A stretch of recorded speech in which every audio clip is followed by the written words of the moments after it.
I'd heard there was a documentary on Radio 4 the night by David Bowie. Have you heard of it? Because it was 5 years since he died, so it was marking the 5th anniversary of his death.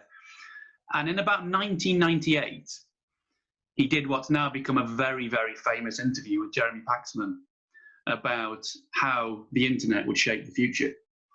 And he was saying these things to Jeremy Paxman, which Paxman just didn't understand. And I'm pretty sure everybody listening in 1998 didn't understand.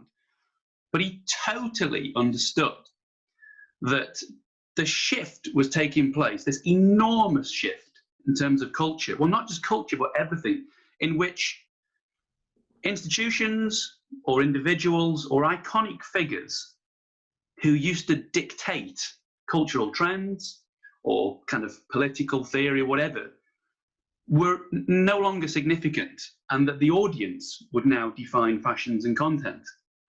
And I'd forgotten that I'd heard it when he died. It was played all the time when he died in all the little sort of obituaries. And I'd forgotten this, and I heard it again the other night in full. And it's absolutely remarkable how accurate he was. And I think that in this preparation for getting back to whatever normality is, we have to understand that that's what it's happening in every other creative industry. Is they now kind of these iconic figures, institutions, like I said, or individual people, they don't hold that sway anymore that they used to have 20 years ago. And we have to rebuild it with that in mind. And what has to be fundamental to what we think about is, what do audiences want now? Because they're going to dictate it. Because if audiences want online content, we have to now create incredibly imaginative online content. It can't just be trying to replicate a concert in a laptop screen or on a phone. I think what Elena did with Tom, I watched lots of those jukeboxes during I watched them on Twitter all the time. I didn't watch all 88, but I bet I watched at least half of them. And that was bespoke digital content. It was designed for that purpose. It wasn't attempting to replicate going to a concert hall. But what we've got to work out is that what the audience wants, or do the audience want to get back into concert halls?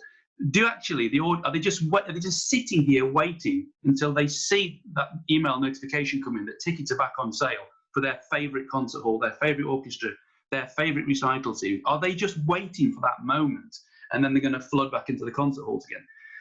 It's so important that we bear this in mind, that actually what we do, we are communicating music to an audience. And if we don't kind of have I'm not saying that we should be dominated by popular trends or whatever. I'm not in that way.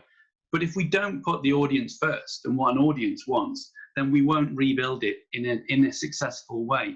And we've got an opportunity to do that right now. But I don't think anyone at the moment quite knows how that's going to. And the thing is, it will come as a surprise, because the most imaginative people right now are sitting there coming up with plans of what they're going to do.